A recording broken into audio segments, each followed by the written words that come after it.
Greetings, and welcome back to For Fun Friday, where I, your somewhat gracious host, plays the deck you wanted me to play from the start just to prove my point. This week, we're taking a look at the incredibly requested, albeit not for this series, Machina. Now, as always, if you enjoy this series, do remember to leave a like down below, leave a comment for the algorithm, subscribe to the channel, and do all that shenanigans. Also support me on Patreon if you wish, because today, I'm taking you up on what you thought I promised you, despite me never promising anything, Machina. Machina, these days, is an incredibly weird and wacky archetype that can go into multiple different directions. You can either play this OTK control Machina, and yes, that is a functional world you'll see in just a moment, or you could go the Earth Machine control route, which is a deck that I despise with all my being, and I refuse to play. The version that I'm playing is based off of a regionals winning list, where they called it Pure Machina. Simply put, what we want to do is we want to summon a bunch of big bungus machines to absolutely destroy our opponent while keeping ourselves alive through a multitude of traps and other shenanigans that Earth Machine has access to. Let's walk through the cards and you'll kind of see immediately what we want to do. We are going to take a look at first the new support card that Machina's got recently, Machina Ruin Force. Basically speaking, this is a gigantic citadel that has the access of OTKing our opponent by itself. It's kind of interesting. This thing can only be special summoned while in the graveyard by banishing machine monsters from our graveyard whose total level equal 12 or more. Ruin Force, when it's on the field, is a 4600 monster, but during the battle phase, it has a negate, and if it negates, it halves our life points, but it also it halves our opponent's life points as well. Meaning that if we go second and we make use of the negate from Machina Ruin Force, our opponent's going to be at 4,000 life points. Meaning we can most likely punch through whatever they have on board with our absolutely gigantic attack and just kill our opponent due to having a negate made. It's ridiculous, but it also bricks really hard, so we kind of don't want too many of them. We then have one Citadel. You guys have seen this card multiple times before. It can blow up the board and do some fancy smashy shenanigans. Nothing more to it. We then have one Fortress, which is essentially the playmaker to make sure that both of these cards are live, seeing as we can pitch either one of them or both to summon Fortress 1 or 2 times. Best searcher in the deck, Machina Metal Cruncher, that we can normal summon as long as we don't control anything. We then reveal 3 Earth monsters from our deck, and our opponent randomly adds one of them to our hand. Generally speaking, we are going to be looking for one of these 3, the missing piece, if you will. Very rarely will we look for Scrap Recycler, as it can help us with setting up the combo, or a Machina Gear Frame that does the same thing on the following turn. It's a little bit different. Speaking of which, we're then playing Machina Gear Frame, normal summon it, get a Machina to your hand. Nothing more to it than that. 2 Scrap Recyclers. Simply put, what we want to do with this is we want to send one of the missing pieces here to the graveyard. It just has to be a machine monster, so either one of these can be sent, and it just fixes our hand, basically. We're then playing one Machina Unclospair for the same reason, because when it is summoned by any means, we get to send something to the graveyard, basically foolishing whatever piece we're missing. We're then playing 3 of the most interesting cards that's been released recently, Lord of the Heavenly Prison. We are playing an absolutely gigantic amount of back row, meaning Lord of the Heavenly Prison actually protects us really well. It makes it so that our set cards cannot be targeted or destroyed by card effects, meaning our back row is essentially protected, and in case something is activated, you get to summon him as well. It's really good. For spells, we're running 3 Pot of Extravagance, because in this deck, our extra deck is not really that important. It comes up every so often, but it's not nothing to worry about. Urgent Schedule basically sets off our combo by immediately getting us into Anger Knuckle and then getting one of our Machinas into the graveyard, which is great. 1 Machina Redeployment that basically lets us search whatever 2 Machinas we're currently missing. 1 Called by the Grave, because who likes Ash Blossom? And then for our 18 traps, 3 Infinite Impermanence, 3 Machina Overdrive, which basically lets us special summon a Machina monster with a different name from my hand or deck, and if we do, we destroy a targeted monster. We just blow up our Fortress, summon Citadel, or something of the like. 1 Imperial Order, 1 Skill Drain to stop an opponent. Remember, we're playing Unga Bunga Train, so high numbers are good. 2 Trap Check to search for whatever we need, which is most usually Torrential Tribute. We then have Solemn Strike, and 2 Ice Dragon's Prison. We also search Machina Overdrive sometimes, but I digress. Extra deck, 2 Zeus, 2 Super Dreadnought Rail Cannon Juggernaut Lieb, and the accompanying Super Dreadnought Rail Cannon Gustav Max.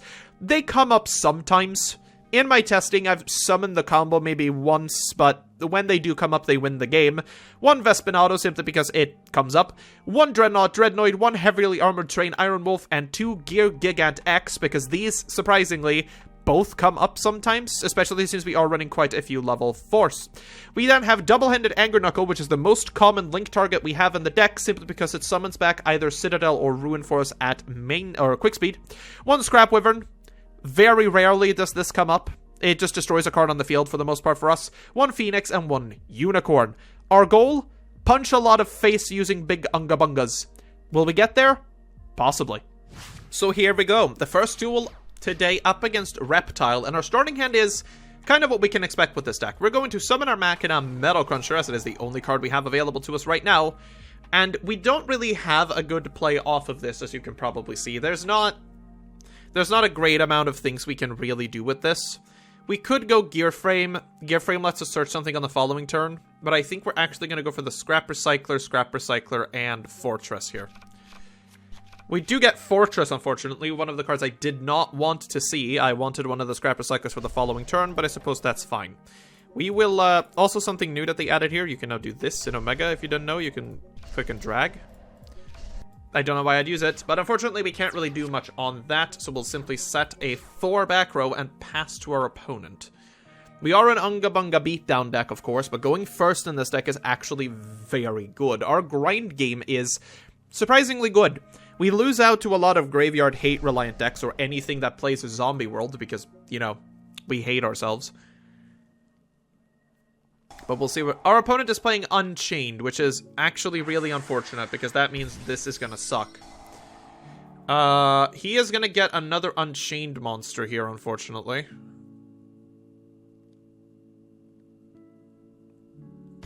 He gets the Soul.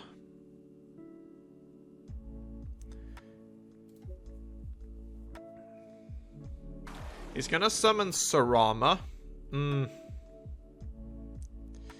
This really sucks, because I can't really torrential these. It's kinda terrible. I really wished I could torrential any of these, but that is nearly impossible, because he's just gonna get a bunch of effects off of it. That is gonna trigger the Aruha to summon another one. Going for the Rakea. Rakea is going to destroy the Unchained. Unfortunately, it's a hard once per turn, so he can't activate that again. But he does get the Soul of Anguish, and at this point, we do have to activate the Ice Dragon's Prison here. Summoning back the Soul to make sure he does not get to use this again. Banishing both the Soul and the Big Soul to get rid of them permanently. We do not want to deal with them at all. Luckily, that seems to have ended the turn, so the Ice Dragon's Prison, they're really coming in clutch. Unfortunately, that is all we can do, as all we can do now is set an impermanence, go to the battle phase, and just punch for 1800. Really unfortunate that we haven't drawn any other machine card, because if we did, we could have summoned at least our Fortress, but it is not looking that way right now. At the very least, all of these trap cards generally do not do much. Here is Rakea. Rakea might start another combo here. He does have a Rakea in the graveyard, so I think I am actually going to Called by the Grave the Rakea. This is going to negate the on-field Rakea as well, preventing him from actually setting off anything. I think that's the best thing we can do, to be honest. Just negate it, make sure he doesn't get to do anything. Escape of the Unchained. Okay, that's a little bit more annoying now. Do I want to do anything about that? Because this is still negated, so he's not gonna... No, I'll let him do that. He's not gonna get anything off of this, because it is still negated. So he gets no benefit from it whatsoever. That is about the best we can do. If we draw any machine here, we're basically in service. And Urgent Schedule is technically machines, not necessarily the one I wanted, but our opponent doesn't have more monsters than us, so it actually can't be activated, which is really unfortunate. We're just gonna set another one and pass. We can hope he destroys the set, I suppose, but that's really about it now. We get an Abomination's Prison, which is unfortunate, because that means he's going to get an Unchained card immediately, which is just really bad for us.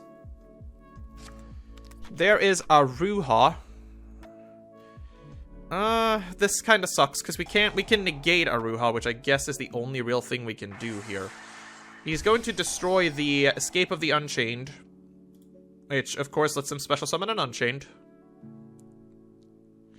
Unchained doesn't really do a whole amount here, unless they can set off their effects properly.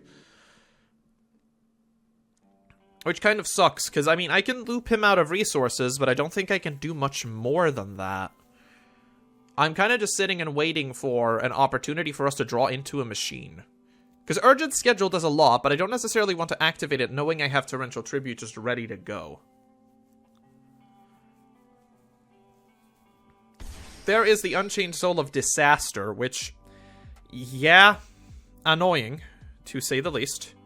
I think we are going to blow them up here. Knowing he's going to get the effect to summon one anyway, that's fine.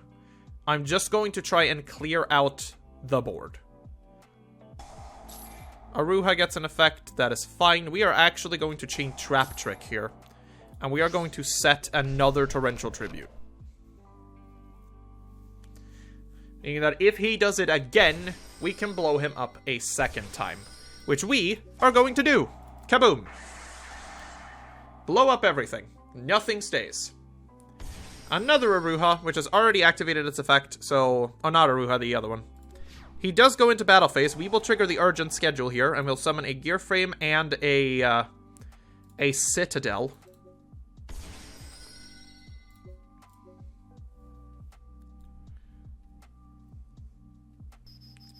We are going to chain the Citadel effect here, destroying itself. It's going to be negated, so nothing happens, because we want to scare our opponent. This is fine. We now have a Citadel on board, given that it is negated, so, you know. Ice Dragon's Prison. That kind of sucks, actually. Ooh, that's unfortunate. We really needed something here. But yeah, that is going to banish both of our machines. IDP versus IDP, I suppose, right? That really sucks. We are going to set this. We still do not have a machine card available to us, so we are unable to do just about anything. But we do have Skill Drain now. Skill Drain for us is really good, because if he attempts to activate this now, he's not doing it, so it was not a card he wants to destroy necessarily. We'll take the 15. He's just going to pass on that. We need a machine. This is not a machine, but...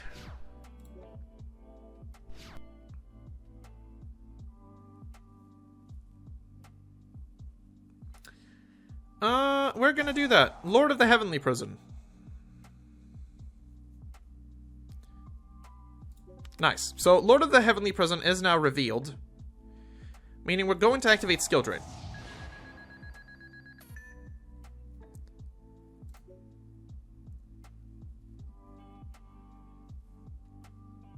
I thought that's how that worked.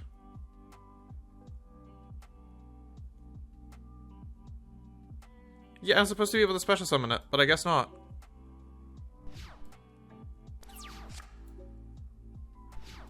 Don't know why I can't. Ah, whatever.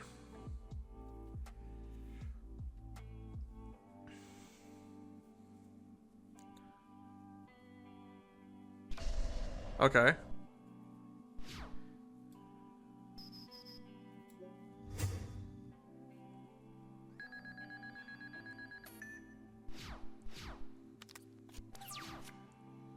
We get another Urgent Schedule, which I guess is the best play we have here. Imperial Order. We are going to trigger Lord of the Heavenly Prison now, because that was a set card that was just activated. We do get Lord of the Heavenly Prison on board, which is great. This is also a rock, so he's not going to be able to prison this away, which is kind of nice.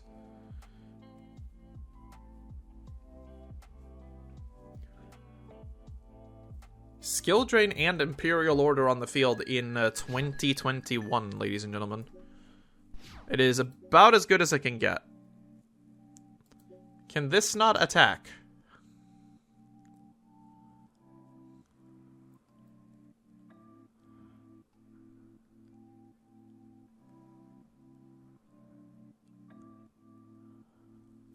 It is unable to attack for some reason, and I do not know why.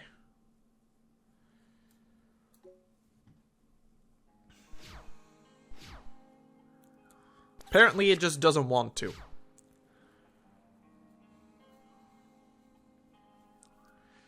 Here comes another paycheck for the Imperial Order, which might just be our victory condition at this point. Another sack card lands on the board, changing the Aruha to defense position, which makes perfect sense. I wasn't allowed to punch into it for whatever reason.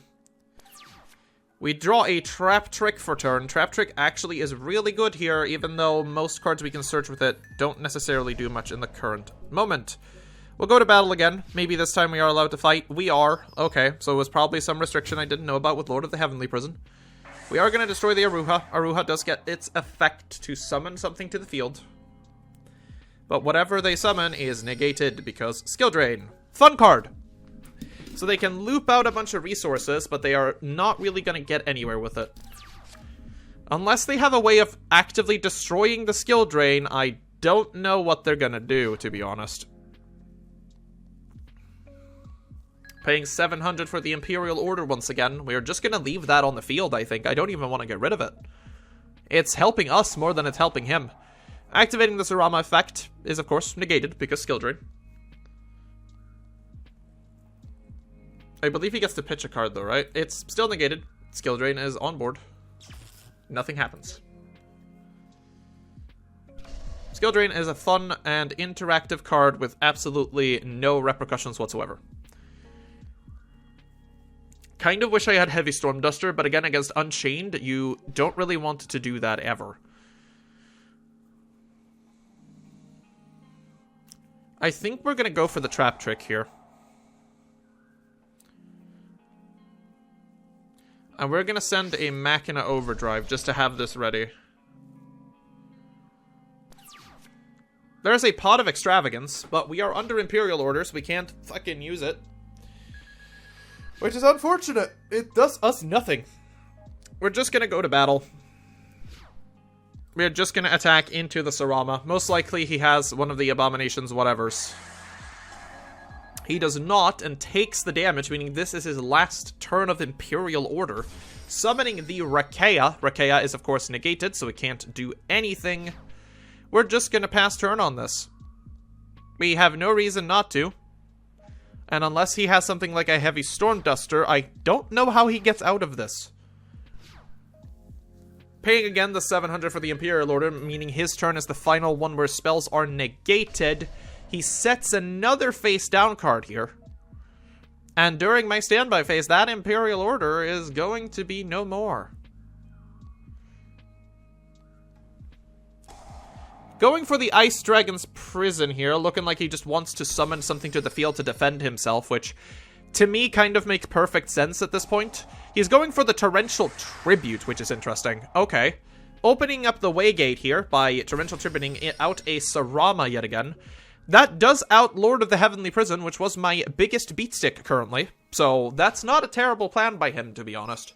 He is still on 500 here, so me just managing to summon a monster that beats over Sarama should spell the end of the game. We do have a draw 2 in hand as well, so we can just hope for it. There is a Metal Cruncher, which is going to do exactly that. So he is going for the Heavy Storm Duster here, meaning the skill drain is looking like it's going bye-bye. He does actually play Storm Dusters. I was a little bit shocked that he did, but he is playing them. That's interesting. He should have done that during his turn, I suppose, but I suppose you can't really do a battle that turn, can you? This does, however, choosing to trigger the Machina Overdrive. We're going to activate it, and we are going to shuffle back everything to draw another card here. It's probably worth it, to be honest, because he is losing the Imperial Order here regardless. We do draw into the Citadel, which is, like, the best possible one, pretty much. Imperial Order has now bit the dust. And this should spell the end of the game when I activate this. We'll banish 6. We don't have a reason not to anymore. We are going to get to draw 2. We draw another Cruncher. Not necessary, but we'll summon it. We're going to activate Metal Cruncher.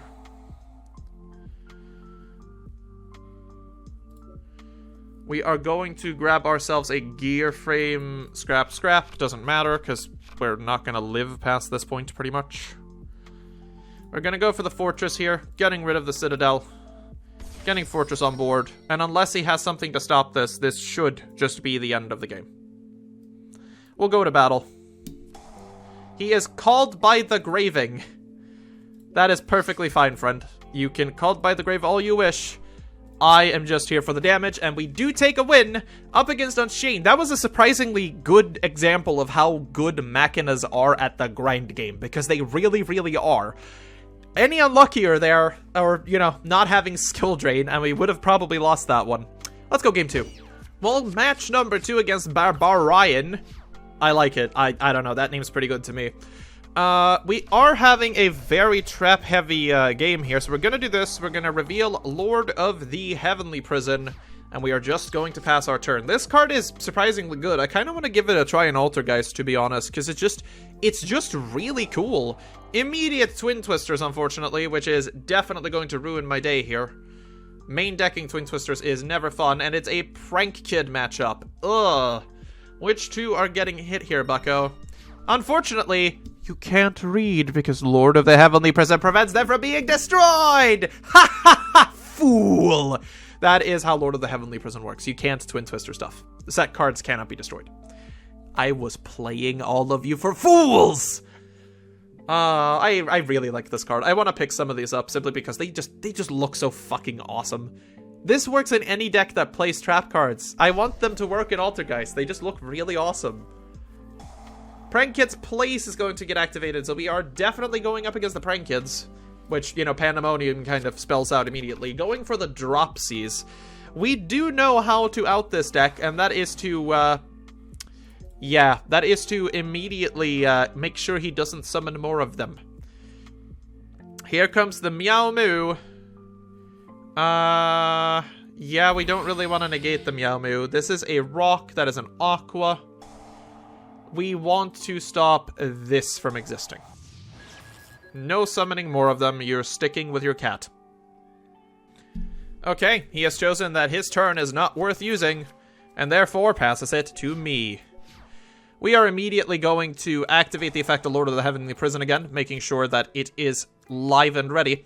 We're going to go for the Metal Cruncher, activating the effect of said Metal Cruncher, and we're going to see where this takes us. We don't have any Machine in our hand yet again, which is really, really bad for us, but it's kind of what we have to live with. The question is, if he has another Dropsies, we could kind of hit them off the field immediately. I don't know here. It's gonna be a weird one, because Prank Kids are very explosive. I don't remember, what is Butler? Butler's a fiend, isn't it? Or it's a rock. I never remember what Butler is. I don't know his typing, but I know that hitting anything in Prank Kids with IDP is surprisingly difficult, because they're all different, types. Like, every single kid and every single Link monster, I believe, is a different type from one another, so IDP is kinda bad, all things considered. We're getting Impermanence here, which I'm actually going to flip my own Impermanence to stop his Impermanence so I can make the search, because I kind of freaking need to. We're going to try and search for these. We'll get a Gear Frame, which is unfortunate. Not necessarily what I wanted, but it is what it is. With that in mind, I think we're just going to beat over the Meow Moo here. Because I don't really have anything else to do. So we'll beat over the Meow Moo. We'll just pass turn on our poor lonely boy. And that's really all we got. We have to wait for next turn to get the Gear Frame going. Because we can't really do any combos with this unless we draw one of the good ones, unfortunately. But we'll see where we can get. Instant Fusion's going to be activated, which is a not a good sign for us. I don't know what he can instant fuse, to be perfectly frank. Rocket Ride, one of the Pyro. Okay.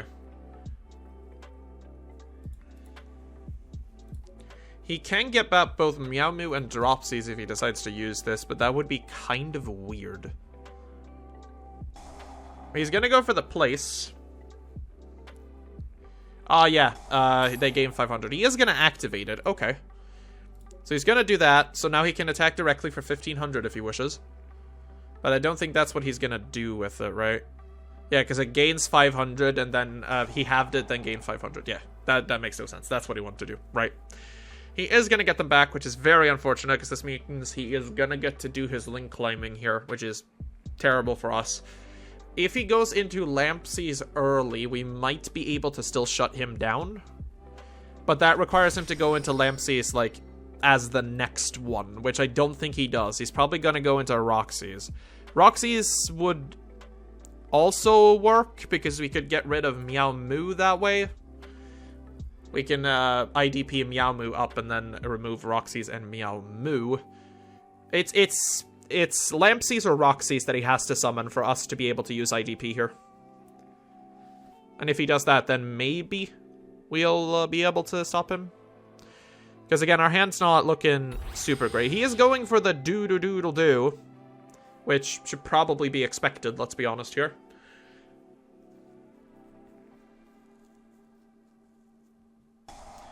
He's going to activate this effect. He is obviously going to use the Dropsies effect. We can't stop him this time. But we kind of want to stop him from getting into Butler if we can.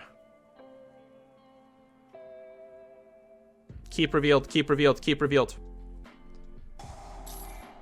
Yeah, he's gonna have to special summon whatever it is here. We can't stop him.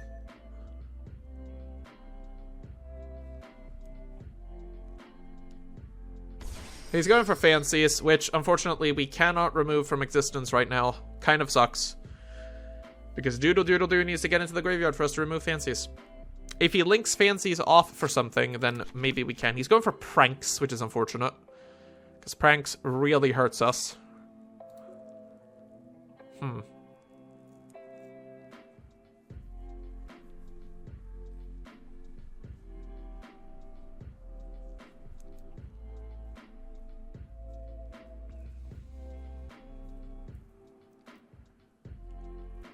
Yeah, I'm not entirely sure where he's gonna go from here. Because he can't make a Rooster. Not that he'd want to, I'm guessing. He could get rid of the Doodle-Doo here. And if he does... Actually, wait, isn't Butler Thunder? I think Butler's Thunder. If it is, I could actually wait with IDP to hit Butler. Although he could blow himself up, couldn't he, in response, and just not die to IDP, I guess. We're gonna let Pranks go through. We can't really do much about it. He can get rid of a Prank Kids card if he wishes to summon a Prank Kids token. I also love all of the Prank Kids artwork. It is really playful and just joyful. It's nice.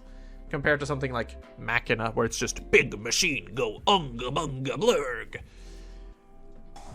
He is going to go for the Pranks activation, pitching Pandemonium. That's 2 Pandemoniums in the graveyard already. Does he play a third? There is the token anyway. Has the same artwork as Pranks because it is an undefined token artwork. I don't really know where this is going. I'll be very honest with you. Does he play Rooster? Is Rooster legal? I have no idea. I would assume it is, because nobody plays it. I don't know. Also, this man is taking about 15 years to do his turns, but I understand that one Metal Cruncher on board is a very hard position to be in. I get it.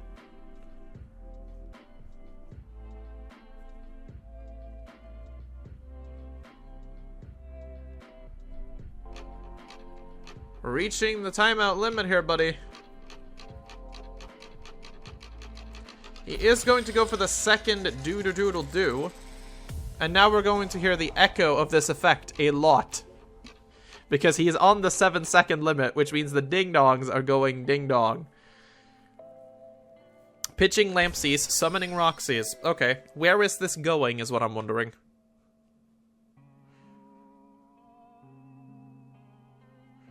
He is going for Axis Code Talker. Oh, shit.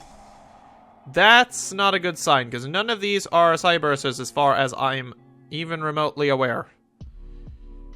Yikes. Yeah, that's bad. Okay, he is big. I cannot deal with him.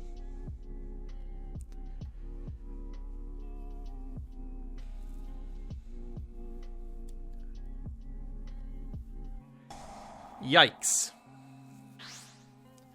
He can't destroy my face down still, because Lord of the Heavenly Prison is on the field, so he could try and waste a bunch of things if he wants to. It is not going to work. Unfortunate, but yeah, Metal Cruncher does bite the dust here. He's just going to go to battle. He's going to punch me for 43, which is well-deserved. That is a big chunk of damage I did not want to take here, but I suppose that is fine. Access code is at the very least easy to deal with now that it's just on the board, but we kind of need to get there first. He is basically out of resources. He's going for the Pranks here. He's going to shuffle 3 things into his deck and draw a card, which is what Pranks is really good for. But man, this is a tough one. We need to draw another machine here, because we need to be able to summon the gear frame, activate the gear frame effect, and then just do shenanigans.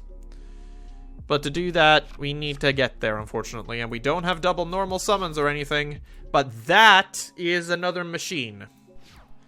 Meaning we could, potentially, be able to do something here. We are going to summon the gear frame, for certain, activating the gear frame effect in order to add ourselves. We kind of need to do Fortress, unfortunately. It is not what I want to do because I really want to find Ruin Force, but I have no way of getting Ruin Force into the graveyard. I don't necessarily think I have a way of destroying access code either, to be honest, because I need to be able to pitch another card to do so. We're going to go for the Fortress. We are going to special summon the Fortress by pitching this. Fortress is now summoned. We can make Anger Knuckle, but it does not do anything for us. If this is destroyed by battle, we will get to destroy an access code, and that's about as good as we can get. Unless we do something extremely funny. And I do not know.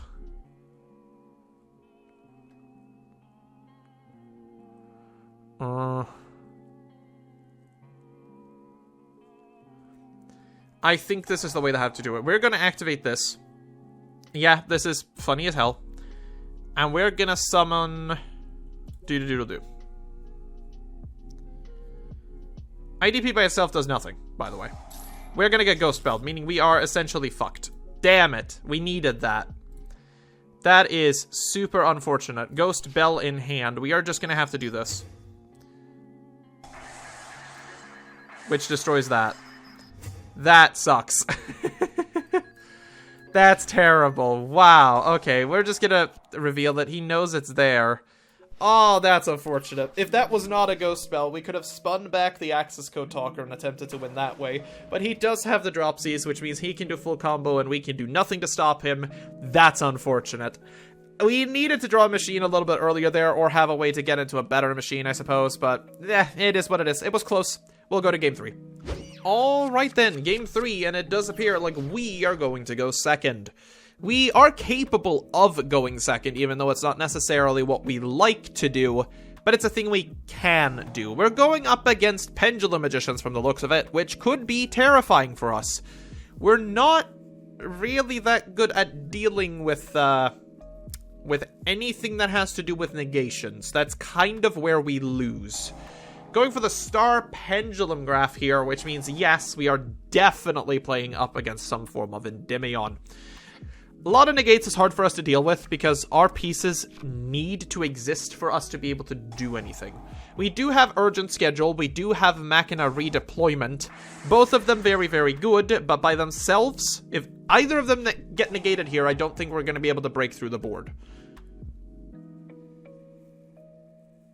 We're gonna have to find out here. Harmonizing Magician's out. Oath Dragon Magician is already in scale.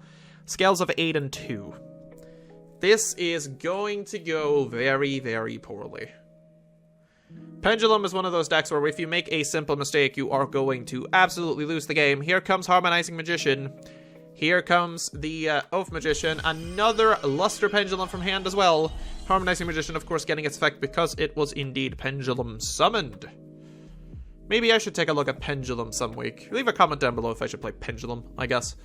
Pendulum's one of those archetypes that I spend little to no time learning and little to no time caring about because we already have the Pend God, Triff himself.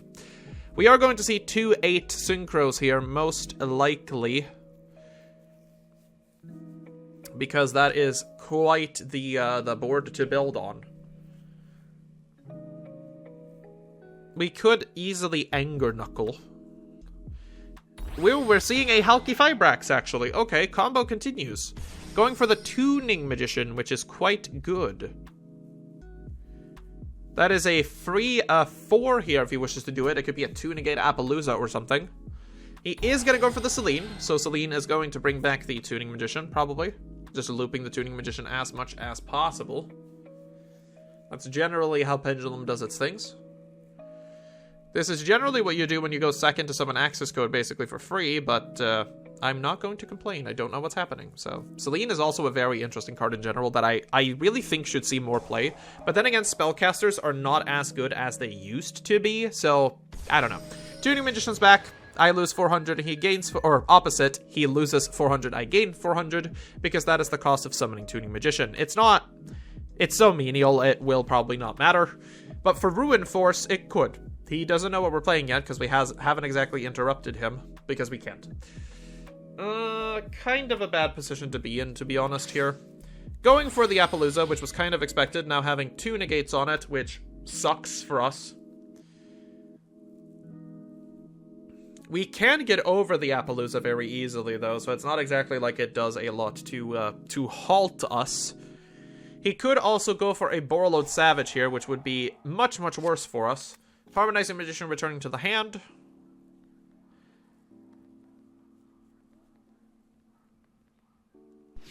And he ends on nothing but an Appaloosa.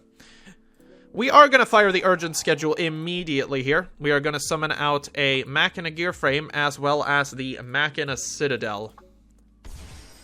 They are unfortunately in defense position. We cannot change them. That is just how things work.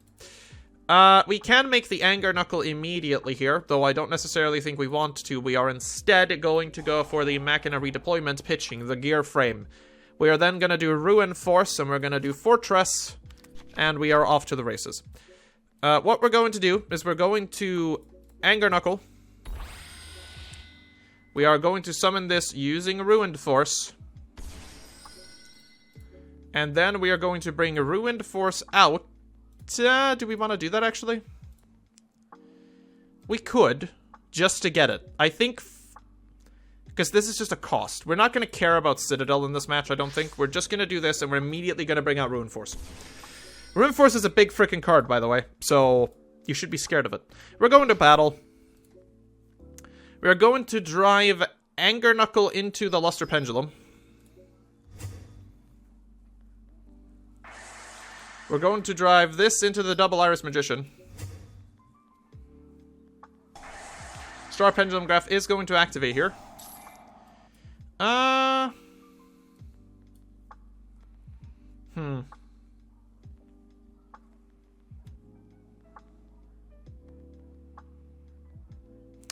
I don't think I'm going to want to do this because Appaloosa is just going to ruin us. Star Pendulum Graph sucks.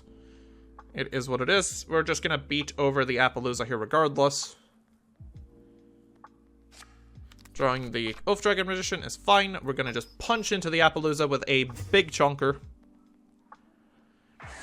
We're going to go to main phase 2.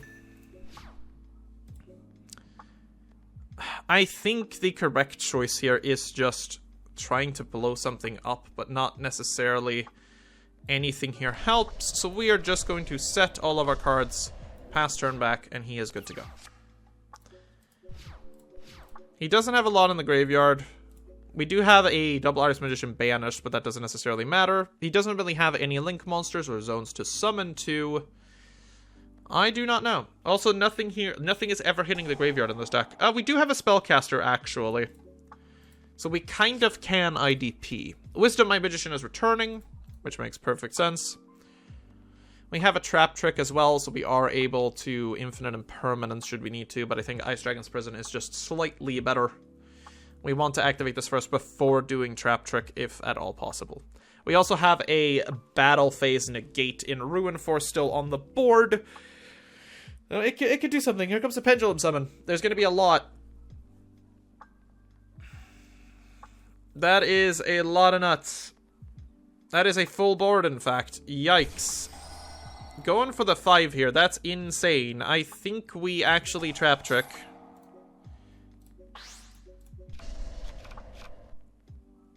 We can't really do this, but if he summons anything else now, we can blow everything up.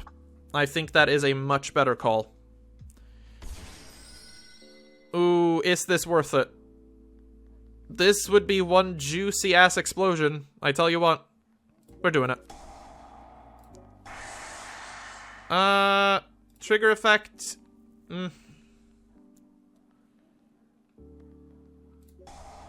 Yeah, we're gonna do that. We're gonna special summon the Citadel back to the board, because that's the second effect of Ruin Force. It's insane. When it's destroyed, we just get another card back. So Citadel is now back in action, despite Ruin Force being destroyed, meaning we can basically get Ruin Force back again, which is crazy. We can't activate any other trap card this turn, which is unfortunate, but on the other hand, we at the very least have a called by, not that it does freaking anything in this matchup. With the Pendulum Summon now gone, that should basically end his turn, I think, because we already blew up just about everything. It certainly looks that way, which is perfectly fine by me. End phase comes out. We do draw into a Machine card. We can Anger Knuckle here, which I think we're going to do. We're just going to pitch this to get our Anger Knuckle back. Anger Knuckle has a couple of really fun things we can do with it. We're going to summon Anger Knuckle. He's back. He lives. We are also going to just straight up Ruin Force. Getting rid of everything. Bada bang. There's Ruin Force again. Just being able to summon Ruin Force every turn is absolutely ridiculous. We are going to go to battle. If he does anything to try and do anything in the battle phase, he's going to lose to Ruin Force. Which, you know, Pendulum Graph is a thing he can do. We are just going to say no. It goes away, and he loses the game by losing half his life points to the negate of Ruin Force. Yep, this was Machina. Let's round this off. So, what do we think about Machina? Well, to be perfectly frank with you, the deck's pretty good. Like, I'm not gonna talk shit about something that I know is a decently good deck. It does suffer from a lot of issues we didn't actually see today. Things like negations. If that Pendulum player that we just played against actually managed to build a board full of negations, there is very, very little we can do to actually break through. At that point, we're super reliant on our traps to get us there, and if we're not going first, it's not a super great deal to be in. Ruin Force is an absolute monster of a card, though, especially for this archetype. As you can see, we can build OTKs out of nearly nowhere. Like, it just appears and the game is over. Lord of the Heavenly Prison is also a really, really cool card that I think is going to see a lot of play in back row-based decks, because simply put, it means that none of your back row can be destroyed. Things like Altergeist is going to have a goddamn field day with this card. Regardless of that, though, I hope you enjoyed today's episode. If you have a deck suggestion, do feel free to leave it down below. I might get to it eventually. If you'd like your deck to get picked immediately, there's always the Patreon or YouTube memberships that you can pick out where you do have the right to do so. As always, I hope you enjoyed the episode yet again, and remember to stay safe out there.